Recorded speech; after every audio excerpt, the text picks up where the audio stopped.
Is new at 11, another executive order released by President Trump now being aimed at strengthening the Second Amendment and its right to carry arms.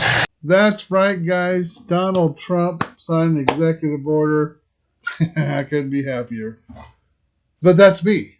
And I'm in a red state, so it really means a lot. What about the guys in blue states where that doesn't mean probably much to them because their state has a whole new agenda for firearm rules and regulations and all kinds of inventive ways to infringe upon their Second Amendment. Let's talk about that.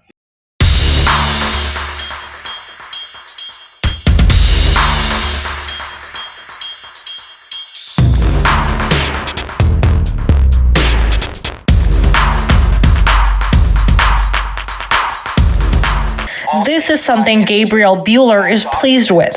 He's the chairman of the Washington County GOP and says he has a strong sense of patriotism. It really seems to me like a lot of what's going on in that executive order has to deal with the infringements that have happened over the last 4 years. What Bueller thinks is an infringement, a gun violence prevention nonprofit thinks is just part of safety.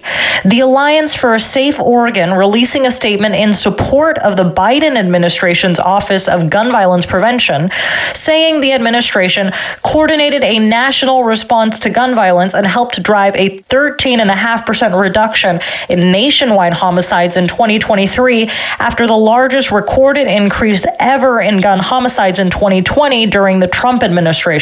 So as you can see from that broadcast from the Portland station, Multnomah County station, you know, there's a lot of Oregonians that they think their government protects them and wants to save them.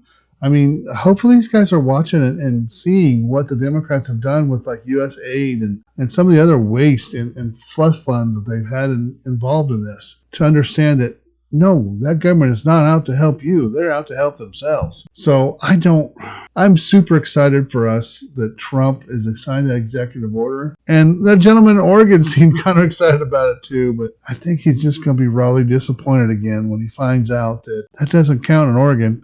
They're going to go their own way like California and Washington and Colorado. They're going to infringe upon your rights. I've contacted OFF the last couple years.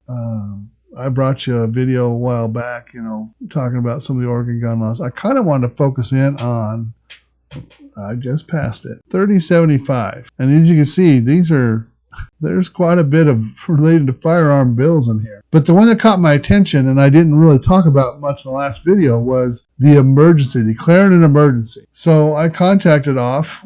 And this is what he says. In addition to emergency clause means that it goes into effect immediately rather than January of the next year. The reason they do this is because the law can be challenged by a ballot measure. But if it goes into effect immediately, there is no time to gather signatures and keep it from going into effect. So that is just you're asking the state for permission to exercise your Second Amendment, which is very much unconstitutional. Driving a car is a privilege. You have to get your driver's license. There's no one that ever disputed that. But had our Constitution said driving a car was a right, then it would have been a whole different story.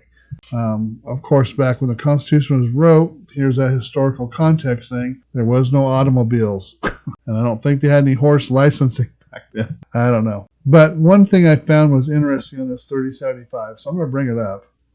The act that makes changes to the gun permit and transfer process. The act goes into effect as the governor signs it. So as soon as it's signed, it goes into effect. This is part of that ballot measure 114, basically permit to purchase. Now, here's a caveat to it. There's a Republican senator has introduced, where's the House bill, 2780. And it's saying the act says a person with a concealed handgun license, CHL, is qualified to get a gun purchasing permit. I'll bet you money the Democrats still disagree with that. I bet this doesn't get through either. Makes completely, you talk about sensible gun laws and common sense gun laws and common sense. Wouldn't you think if you take the class and you go through your enhanced concealed permit that, if your state required a permit to purchase, that should count as your permit to purchase? I think it would. But you know what? That's the difference between Republican common sense and Democratic common sense. So anyways, I pretty much don't see this bill getting much traction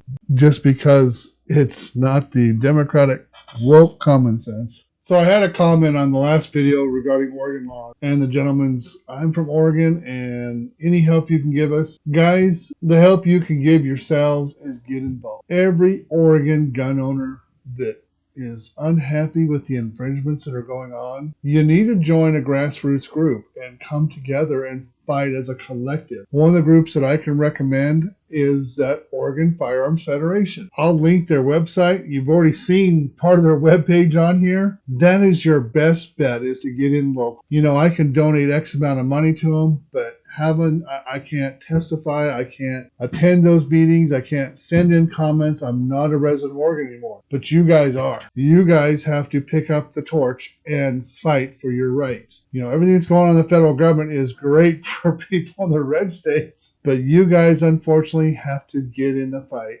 Joining a grassroots Second Amendment organization like Oregon Firearms Federation is your best bet. I can encourage my nieces and nephews. I can even sign them up. My nephew on my wife's side is definitely a hunter. He's gotten his kids into it. I'm super excited about that. That kid he's not a hunterman, he's a fisherman, he's an outdoorsman, and he's probably 11 years old, maybe 9. Anyways, I'm super excited for the youth to come up.